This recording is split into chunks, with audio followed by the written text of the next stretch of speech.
আওয়ামী লীগ কেমনে ফেরার পরিকল্পনা করছে এবং কেমনে ফেরার কাজ অনেকটা আগায় ফেলছে সেইটা নিয়ে আজকের আলাপ। আসেন সেই আলাপটা করি, তাইলে চিনতে পারবেন কারা আওয়ামী লীগের এই পুনর্বাসন প্রক্রিয়ার সাথে যুক্ত আছে। আমি আগেও বলছি যে আওয়ামী লীগ ফিরবে সিপিবির কান্ধে চেপে। আজকে আমরা দেখবো সিপিবির কান্ধে চেপে আওয়ামী লীগ কতদূর ফিরে আসছে। আগেও তাই ফিরেছে, এরা দলে দলে সিপিবিতে ছাত্র ইউনিয়ন, যুব ইউনিয়ন ঢুকবে, বঙ্গবন্ধু পরিষদে ঢুকবে, এভাবে পুনর্বাসন শুরু হবে আওয়ামী লীগের। আর সিপিবি আওয়ামী লীগ যেই ন্যারেটিভটা তৈরি করতে চায় সেই ন্যারেটিভটা প্রচার করবে। আমরা আজকে একটা একটা করে ধরে দেখবো যে কিভাবে সিপিবি আওয়ামী লীগের ন্যারেটিভ প্রচার করা শুরু করছে। আমি কইছিলাম হাসিনার পতন হইলে কয়টা প্রতিষ্ঠান জয় বাংলা করে দিতে হবে, নাহলে আবার আওয়ামী লীগ সেইগুলো ভর করে উঠে দাঁড়াবে। কি কি ছিল সেইগুলা? ভুলে গেছেন? আবার কয়ে দেওয়া লাগবি? এই তো মুশকিল। আবার কয়ে দিচ্ছি, ভুলেন না, লিখে রাখেন, দরজায় লিখে ট্যাঙ্গে রাখবেন। সিপিবি, ওর পাশে মনি সিং কমরেড ফরওয়ার্ড স্মৃতি ট্রাস্ট আছে, ওই পুরোনো পল্টন, ওটাও, প্রথম আলো, ডেলি স্টার, ছায়ানট, উদিসি, মানে মনে থাকবে। এবার আরো আছে, তো প্রথম রাতে এই কয়টা জয় বাংলা করে দেওয়া লাগবে। ডেলি স্টারে মাহবুজা নাম, আমি আসিচ্ছি আবার আর এক এপিসোড নিয়া, বেশি বাইরে গেছে। আমি ওই ডেলি স্টার জয় বাংলা করার বৈধতা তৈরি করে দিব। ডেলি স্টার যে জয় বাংলা করাটা বৈধ সেটা আমি প্রতিষ্ঠা করে দিব একেবারে। যাই হোক, সিপিবি ফিরে আসি, পরে মাহফুজান আমরা ধরুননি পরের এপিসোডে সিপিবি কেমনে আওয়ামী লীগ পুনর্বাসনে কাজ করতেছে। আপদ হইতেছে আওয়ামী লীগ আর বিপদ হইতেছে বিএনপি। এই তত্ত্ব রায় মুজা সেলিম, মানে যে মুজাহিদুল ইসলাম সেলিম, ওই যে বাকশালের সময় যে মিছিল করেছিল, বাকশাল হওয়ার সময় রাজপথে আনন্দ উল্লাস করে মিছিল করেছিল, ওই মুজা সেলিম এবং তার অনুসারীরা ফ্যাসিস্ট হাসিনার 15 বছরের শাসনকে কোমল সমর্থন যোগায় গেছে। দেশের সেই মহাদুঃসময় এই ডাক্তার দিবালোক সিংহ, অধ্যাপক এম এম আকাশ এবং রুহিন হোসেন প্রিন্সদের সঙ্গে মোটামুটি সমঝোতা কইরা ফ্যাসিস্ট আওয়ামী লীগের সাংস্কৃতিক ফ্রন্ট হিসেবে রামানুসারী বাম রাজনীতি চালাই যেতে রণ সেলিমপন্থী গ্রুপদের খুব একটা অসুবিধা হয় নাই। এই এম এম আকাশের বিরুদ্ধে দ্বারাই কিন্তু আমি সিবি থেকে বহিষ্কার হই। জানেন এটা? জানেন না? সে যুগান্তরে লিখেছিল, এটা বিশাল লেখা। আবার মুছে ফেলিছে, মানে অপরাধী যেরকম অপরাধের চিহ্ন মুছে ফেলে না, ইনকে করে এম এম আকাশ যেটা লিখেছিল সেটা মুছে ফেলিছে। তো মুছে ফেললে কি হবে? আমার কাছে তো প্রিন্ট ভার্সন আছে, কি লিখেছিল দেখেন। তবে ঘটনা যাই ঘটুক, প্রগতিশীল মুক্তিযুদ্ধের পক্ষের শক্তি এক্ষেত্রে যা করণীয় সেটা হচ্ছে 1971 সালের পরাজিত প্রতিক্রিয়াশীল সন্ত্রাসী শক্তিকে যদি আওয়ামী লীগ রাষ্ট্রীয় বল প্রয়োগ করেও দুর্বল এবং নিঃশেষিত করতে পারে, তাতে বাগড়া না দেওয়া। বুঝছেন তো? মানে আওয়ামী লীগকে, জামাত শিবিরকে নিশ্চিহ্ন করে দেওয়ার জন্য বৈধতা দিছে এই এম এম আকাশ লিখা। এই এম এম আকাশের বাংলাদেশে থাকার কোনো অধিকার আছে? রাজনীতি কথা বাদ দেন, বাংলাদেশেও কেমনে রাজনীতি করে, ও কেমনে শিক্ষকতা করে, ও কেমনে বাংলাদেশে ঘুরে বেড়ায়। এই এম এম আকাশ কি ভয়ানক কথা বলছে! কি আওয়ামী লীগই কথা বলে নাই কখনো, নিঃশেষ করে দিতে বলছে রাষ্ট্রীয় শক্তি ব্যবহার কইরা। এই বদমাইশ গুলো ভালো মানুষের মুখোশ পইরা রাস্তাঘাটে ঘুরে বেড়ায়। মরহুম হায়দার আকবর খান, রনোয়ার সেলিমরা চাইছিল সিপিবির গণসম্পৃক্তি বাড়ায় ফ্যাসিবাদের সাথে দূরত্ব তৈরি করতে। এর বিপরীতে এই দিবালোক সিংহ, এম এম আকাশ আর প্রিন্সরা ফ্যাসিবাদী সরকারের গণবিচ্ছিন্নতায় ভীত হইয়া দলকে আরো ইসলাম বিদ্বেষী নীতিতে সংহত কইরা রাষ্ট্রীয় প্রহরার নিরাপদ আবরণে আশ্রয় নিতে চাইছিল। আর এটা করতে গিয়া তারা এসবি, এনএসআই, ডিজিএফআই, র নানান রিপোর্টের উপরে ভিত্তি কইরা দলীয় নীতি প্রণয়ন করা শুরু করছিল। এবং গোয়েন্দা রিপোর্টের উপরে ভিত্তি কইরা সিপিবির দলীয় পত্রিকা একতায় প্রচারিত হইতেছিল ফ্যাসিবাদ অনুরাগী নানা ধরনের তথ্য, বিশ্লেষণ, বিবরণ, ব্যাখ্যা, বিবৃতি। দেশব্যাপী গণ অভ্যুত্থান চলাকালে পুরো জুলাই মাস এবং আগস্ট মাসে 5 তারিখ পর্যন্ত সিপিবির পত্রিকা একতা সংগোপনে এবং নীরবে তাদের গণবিরোধী এবং নিন্দনীয় অপকর্ম চালাই গেছে। আমরা এই বিষয়টা নিয়ে পরে আসবো, একদম ধরে ধরে দেখাই দিব একতার রিপোর্ট দেখা কিভাবে সে এজেন্সি রিপোর্ট ছাপিছে। ওই পরিস্থিতিতে গণ অভ্যুত্থানের আশঙ্কায় ভীত হইয়া মুজাহিদুল ইসলাম সেলিম 28 জুলাই, মানে খুনি হাসিনা পালানোর মাত্র 1 সপ্তাহ আগে একতার সম্পাদনা পরিষদ থেকে পদত্যাগ করছিল গণরোষ থেকে বাঁচার জন্য। এই প্রিন্স, আকাশ আর দিবালোক সিংহের আক্রমণে সিপিবির নেতৃত্বের মূলধারা থেকে ছিটকে পড়া মুজাহিদুল ইসলাম সেলিমের অনুসারীরা দেশের বাস্তব পরিস্থিতি কিছুটা বুঝতে পারছিল। মাঠের রাজনীতিতে যুক্ত থাকার কারণে আর কি, ওরা মাঠের রাজনীতিতে কিছুটা হলেও যুক্ত থাকে। জনগণের মধ্যে যেটুকু কাজ আছে সিপিবির, সেটা এই মুজা সেলিমের অনুসারীদেরই। এর ফলস্বরূপ সীমিত সাংগঠনিক সামর্থ্য নিয়ে তারা গণ অভ্যুত্থানে অংশ নেয়। এতে গণহত্যাকারী খুনি হাসিনার পতনের পর অন্যান্য বাম কমিউনিস্ট পার্টির অফিসগুলো গণরোষে আক্রান্ত হলেও সিপিবি কিন্তু তখন রেহাই বা নিষ্কৃতি পাইছিল। ওয়ার্কার্স পার্টির অফিস জ্বালাই দিছে, জাসদ অফিস জ্বালাই দিছে। আমি পই পই করে সিপিবির অফিসটাও জয় বাংলা করে দিতে বলছিলাম, কিন্তু করে নাই। ওই কারণেই আর কি, মানে এই গণ অভ্যুত্থানে তারা অংশ নিছিল, ওরা যায় দেখছে যে এই লোকগুলো তো আমাদের সাথে রাস্তায় ছিল, রাজপথে ছিল, ওরাই রক্ষা করেছিল কিন্তু সামনে দাঁড়ায়। কিন্তু ওই আন্দোলনের সময়ে সিপিবির মূল ধারা, মানে যেটাকে আমি কইতেছি এই যে দিবালক সিংহ, এম আকাশ এবং প্রিন্সদের নেতৃত্বাধীন অংশ তখন গণ অভ্যুত্থান বিরোধী অবস্থান নিয়েছিল। আর এখন তারা ধর্মীয় মৌলবাদ, ইসলামিক শক্তির উত্থানের অজুহাত সামনে না খুনি শেখ হাসিনা এবং ইন্ডিয়ার প্রতি সহানুভূতিশীল আইন গ্রহণ করছে, যেন গণবিরোধী আওয়ামী লীগের কোমল একটা আশ্রয়স্থল হিসেবে দলকে পুনর্গঠিত করতে পারে। তারা এই সমস্ত কমিউনিস্ট নীতি ভীতি বার্তা দিয়া একটা ব্যাপক ভিত্তিক প্ল্যাটফর্ম তৈরি করতে যাচ্ছে, যেন আওয়ামী লীগের এই ফ্যাসিস্ট গুলা আইসা এখানে ভিড়তে পারে।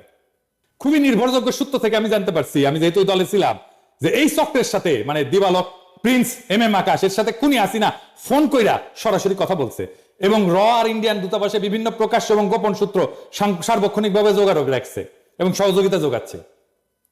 এই প্রভাবশালী মহলগুলা সিপিবি কে অন্তর্বর্তীকালীন সরকারের সঙ্গে যোগাযোগ রেখে টিকে থাকার পরামর্শ দিচ্ছে, যেন আগামী জাতীয় সংসদ নির্বাচনে সিপিবির নেতৃত্বাধীন বাম এবং কমিউনিস্টদের এই ছোট্ট গ্রুপটাকে আওয়ামী লীগের গোপন প্ল্যাটফর্ম হিসেবে ব্যবহার করা যায়। মনে রাখতে হবে, সিপিবির একজন সদস্য বর্তমান সরকারের উপদেষ্টা হিসেবে দায়িত্ব পালন করতেছে, যিনি প্রফেসর মোহাম্মদ ইউনূসের স্ত্রীর ব্যক্তিগত চিকিৎসক হিসেবে তাদের পরিবারের সাথে খুবই ঘনিষ্ঠভাবে জড়িত। এই যে বিধানচন্দ্র রায় আমাদের সাথে রাজনীতি করছে, ছাত্র ইউনিয়ন করেছে, জায়গা মতো ঢুকে পড়িছে। হ্যাঁ, সিপিবি কামাল, প্রফেসর ইউনূস বুঝেন নাই কারে ঢুকাইতে কারে ঢুকাই ফেলিছেন। তবে দেশবাসীর আরেকটা দিক জানা প্রয়োজন এই দলটা সম্পর্কে। এই ক্ষয়িষ্ণু দলটা এখন আর কর্মী সংগঠক ভিত্তিক কমিউনিস্ট পার্টি না। বিপ্লবী নীতি, মহান আদর্শ বা শ্রেণী স্বার্থের রাজনৈতিক লাইনের ভিত্তিতে দলটার পরিচালিত হয় না। সিপিবির সদস্যদের একটা উল্লেখযোগ্য অংশ তাদের চাকরি বাকরি অর্থাৎ তাদের নিয়োগকারী ব্যক্তি ও গ্রুপ মানে দিবালক, আকাশ, প্রিন্সদের পক্ষে হাত তুলা ভোট দিয়া দায়িত্ব সারে। না পড়ে রাজনীতি, না করে সংগঠন, চাকরি করে। চাকরি করে, এটাই তাদের চাকরি বহাল রাখার প্রধান শর্ত এবং বেতন ভাতা গ্রহণের বিনিময়ের মূল দায়িত্ব এবং কর্তব্য।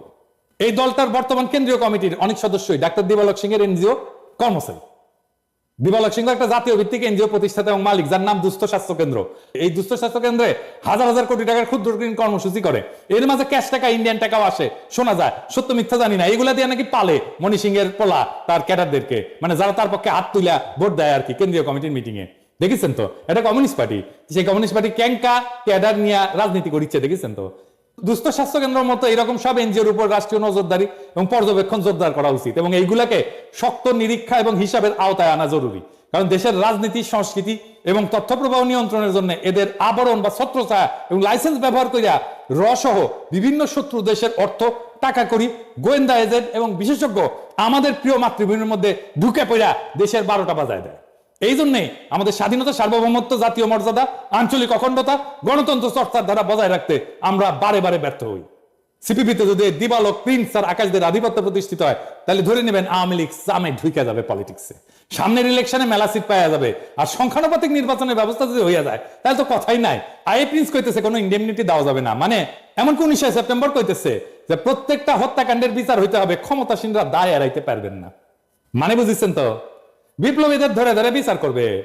এটা কেন লিখিছে? ওই যে পুলিশ মার্ডারের জন্য যে ধরেছিল না ফেনীতে, ওই সময় এটা লিখিছে। সে 5ই আগস্ট কি লিখিচ্ছে, মানে সবাই তখন আনন্দ উল্লাস করিচ্ছে, কান্নাকাটি করিচ্ছে যে হাসিনা পলাইছে। সেই সময় সে লিখিচ্ছে জানমাল মুক্তিযুদ্ধ ইতিহাস, ঐতিহ্যের উপর আক্রমণ রুখে দাঁড়াও। ইদি বুঝেছেন তো? তার মানে আওয়ামী লীগ যেটা কইতে পারেনি সেটা প্রিন্সকে দিয়ে কয়াইছে। আর ওই হারামজাদা এখনো রাজনীতি করে বাংলাদেশে বৈশা বৈশা, তা আবার পুরনো পল্টনে ঢাকায় বৈশা ওই হারামজাদা রাজনীতি করে। আপনারা করতে দিলে তো করবেই। বিপ্লবীদের বিচার চাইতেছে, আবার কয় 7ই মার্চের ছুটি বাতিল করা যাবে না। কইতেছে সরকারের বিভিন্ন সিদ্ধান্ত নিচ্ছে কাদের পরামর্শে, মানে ওর পরামর্শ নিতে হবে। তুই কে রে? তুই কে? লিখেছে ঐতিহাসিক 7ই মার্চ 4 নভেম্বর সংবিধান দিবস আমাদের ইতিহাস ঐতিহ্যের অংশ, এসব অস্বীকার করা অগ্রহণযোগ্য এবং নিন্দনীয়। বালটা ঠিক করিছে। আবার দেখেন পান্নার সাথে মুক্তিযুদ্ধ বিরোধী শক্তিকে রুখে দাঁড়ানোর ডাক কামকলে শুরু হয়ে গেছে, বুঝেছেন? সামে কেউ কেউ টের পান নাই যে ক্যাঙ্কা করে কামটা শুরু করে দিছে। আমি একটা বলি যে হাসনাত আব্দুল্লাহর কথা যেটা আপনি শুনলেন, উনি ঠিকই বলেছেন, তিনি ব্যাখ্যা করেন। কিন্তু আমি একটা কথা তাকে বলবো, তিনি যদি কেউ বলে থাকেন যে 72-এর সংবিধান আওয়ামী লীগের, আমি তাদেরকে অনুরোধ করব একটু বাংলাদেশের ইতিহাস পড়ে দেখার জন্য। পর্যালোচনা করার জন্য। কারণ হ্যাঁ, নির্বাচিত যারা হয়েছিল আওয়ামী লীগের, তাদেরই তো দায়িত্ব ছিল, কিন্তু এটা আওয়ামী লীগের বলা উচিত। এইখানে আমরা বলেছি যে এর অনেক অসম্পূর্ণতা আছে, তারপরেও আমরা মনে করি ভিত্তিটা ঠিক আছে। সুতরাং এটা আওয়ামী লীগের না, এটা মুক্তিযুদ্ধের মধ্যে অর্জিত। মুক্তিযুদ্ধের চেতনা ফেরি করা শুরু হয়েছে। দেখেন কয় আওয়ামী লীগ মুক্তিযুদ্ধকে ব্যবহার করেছে, বঙ্গবন্ধুকে ব্যবহার করেছে, ওরা নাকি মুক্তিযুদ্ধের ধারায় ফেরাবে দেশকে। দেখেছেন, শুনেছেন, শুনেন। এই বাংলাদেশকে মুক্তিযুদ্ধের ধারায় নিতে পারি নাই। কদিন আগে যারা ক্ষমতায় ছিল তারা মুক্তিযুদ্ধকে ব্যবহার করেছে নিজেদের স্বৈরাচারী ক্ষমতা পাকাভুক্ত করার জন্য। তারা বঙ্গবন্ধুকে ব্যবহার করেছে তাদের স্বৈরাচারী ক্ষমতা পাকাভুক্ত করার জন্য। এইটা আমরা হতে দেব না। এই রুইনেশন প্রিন্স বলে তারা নাকি গণ আন্দোলন করেছে। আসেন দেখি কেমন আওয়ামী লীগ বিরোধিতা আন্দোলন তারা করেছে, আসেন দেখি। এই যে দেখেন গণতান্ত্রিক আইনজীবী সমিতি, এটা সিপিবির একটা অঙ্গ সংগঠন, কিভাবে ফ্যাসিবাদের সাথে ওতপ্রোতভাবে জড়িত। এই হাসান তারিক ছাত্র ইউনিয়নের প্রেসিডেন্ট ছিল, হাঙ্গেরা অনেক জুনিয়র, হ্যাঁ, একটা ভালসুন ছাত্র ইউনিয়নের প্রেসিডেন্ট। এটা লজ্জাই লাগে যে এর মধ্যে একটা ভালসুন ছাত্র ইউনিয়নের প্রেসিডেন্ট হবার পাঠিয়েছিল। 2024 মার্চ মাসে সম্বর্ধনা দিচ্ছে পতিত ফ্যাসিস্টে, দেখেছেন? 28 জুলাই 2024 প্রকাশিত হয়েছে একতা পত্রিকা, অন্তত 4টা আইটেম। এই যে লেখক অজানা, মানে বুঝেছেন তো, ঘোষ রাইটার। 19 জুলাইয়ের পর গোয়েন্দা সংস্থা থেকে 2টা পেন ড্রাইভ সব গণমাধ্যমে পাঠানো হয়। যারা গণমাধ্যমে আছেন তারা জানেন, তাই না? আমি তো বানায় বানায় কথা করছি না। যা সাংবাদিকদের কাছে ধ্বংস এবং তাণ্ডব প্যাকেজ নামে পরিচিত, ঠিক কিনা? এতে প্রকাশিত 3টা লেখা ওই কন্টেন্ট থেকে নেওয়া, এটি বুঝেছেন? জানিয়া সিপিবির মধ্যেকার গণ অভ্যুত্থানের সমর্থক অংশ বিক্ষুব্ধ হইয়া ওঠে। পার্টির প্রেসিডিয়াম নামমাত্র একটা ফ্যাক্ট ফাইন্ডিং কমিটি গঠন করিয়া দায় সারতে চাইছিল, কিন্তু তা এখনো অমীমাংসিত রয়ে গেছে যে কেমনে গোয়েন্দা সংস্থা পাঠানোর তথ্য দিয়া একতায় নিউজ আইটেম হয়েছিল। এই একতা কে চালায় জানেন? এম আকাশ এবং শাহিন রহমান, এবং সবকিছু নিয়ন্ত্রণ করে, বুঝেছেন তো? এবার গণ অভ্যুত্থানকালে তারা আওয়ামী লীগের ন্যারেটিভই প্রচার করেছে। বলেছে কি দেখেন, হত্যাকাণ্ডকে ঘিরে পাল্টাপাল্টি বয়ান নিরসনে নিরপেক্ষ তদন্ত হওয়া উচিত, বুঝছেন? এই দিবালোক সিংহ তার প্রতিষ্ঠানের প্রতিষ্ঠা বার্ষিকীতে কারে নিয়ে আসে দেখেন, প্রধান অতিথি করে। দেখেছেন দেখেছেন যে গুলি করে মারিছে আমাদের পোলাপানদের, তারে প্রধান অতিথি করে নিয়ে আসে দিবালোক সিংহ। আবার চলতি বছর এপ্রিলে লেনিনের জন্মবার্ষিকীতে এম আকাশের একটা বক্তব্য দিছে, হাসিনা বিরোধী লড়াইয়ে সে থাকবে না। কেন থাকবে না সেটা বলিচ্ছে, শুনেন। যদি কেউ বলে যে হ্যাঁ বিএনপির সঙ্গে ঐক্যবদ্ধ হয়ে আওয়ামী লীগকে উৎখাত করতে হবে, এটা আমাদের রাজনৈতিক প্রস্তাবে নাই, সুতরাং এটা আমরা মানব। দেখেন 7 মার্চের ছুটি বাতিল নিয়ে সিপিবির বিবৃতি আওয়ামী লীগের পেজে দেওয়া হইতেছে, দেখেছেন? দেখেছেন তো, সিপিবি দিবে, ওইটা আওয়ামী লীগ এখন প্রচার করবে। এটাই হইতেছে এখনকার অ্যারেঞ্জমেন্ট। আর একটা জিনিস দেখেন, সিপিবির একটা ভয়ঙ্কর অপকর্মের নমুনা দেখাই। শেখ হাসিনা জামায়াত নিষিদ্ধ করলো, এরপর সিরাজগঞ্জের প্রদীপ ভৌমিক হত্যাকাণ্ড হইল। সিপিবির নেতৃত্বের সাথে সাথে ঘোষণা করে দিলেন বিএনপি জামাতের খুনিরা প্রদীপ ভৌমিককে হত্যা করছে। পত্র পত্রিকা সহ সকলে বলছে দুর্বৃত্তরা হত্যা করছে প্রদীপ ভৌমিককে। সিপিবির বর্তমান নেতৃত্ব তখন নিশ্চিত যে শুধু জামাত না, শুধু বিএনপিও না, একেবারে জামাত বিএনপি একসাথে যৌথভাবে প্রদীপ ভৌমিককে হত্যা করেছে। আর মির্জা ফখরুল এই সিপিবির সাথে লটকালটকি করার জন্য একেবারে দেওয়ানা হয়ে গেছে, দেখেছেন? কারে কি করবেন বুঝছেন? একদিকে ধরি তার একদিক দিয়ে দেখি ফাল পারে, মানে 1 কেজি ব্যাংকে যেমন আপনি মাপতে পারবেন না দাড়ি পাল্লার মধ্যে, একটার পর একটা লাভ মারবি, দেখবেন এই যে সিপিবিক ধরি আমরা মির্জা ফখরুল যে পীড়িত করতে যায়। এই যে বিবৃতিটা দিছে জামাত বিএনপি নিয়ে, এই বিবৃতি দেওয়ার আধা ঘন্টার কম সময়ের মধ্যে পশ্চিমবাংলার রিপাবলিক আছে না, ওই যে ময়ূক চৌধুরী নাকি, ওই রিপাবলিক লাফালাফি উপস্থাপক প্রচার শুরু করে দেয়, চুলকানি উপস্থাপক প্রচার শুরু করে দেয়।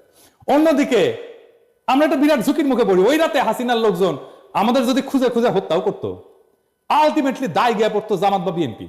আমাদের কেন্দ্রীয় নেতৃবৃন্দ বগল বাজায় বলতে থাকতো জামাত করেছে, জামাত করেছে, তাই না? এরা যখন বলে তারা দল হিসাবে গণ অভ্যুত্থানে ছিল, তখন কেমন লাগে? এম আকাশের মতে তারাও জামাত বিএনপি থাকলে তারা হাসিনা বিরোধী আন্দোলন থাকবে না, আপনি তো দেখলেন, তাই না? তার নিজের মুখের কথা। তাহলে গণ অভ্যুত্থানে তারা কিভাবে ছিল? জামাত বিএনপি তো ছিল এই আন্দোলনে, ভালোভাবেই ছিল, তারা শহীদ হয়েছে। কিছু অগ্রসর মাঠ পর্যায়ের নেতা কর্মীরা ছিল সিপিবি, কিন্তু কোন অবস্থাতে আকাশ প্রিন্স বা দিবালোক সিংহ ছিল না। এই কথা বলে থাপড়া মারবেন, একদম 2 গালে 2 থাপড়া মারবেন এগুলোরে। আর এগুলোরে যেন রাস্তায় না দেখি, আপনারা যেটি পাবেন সেটি দিবেন ধাওয়া, দৌড়ানির মধ্যে রাখবেন।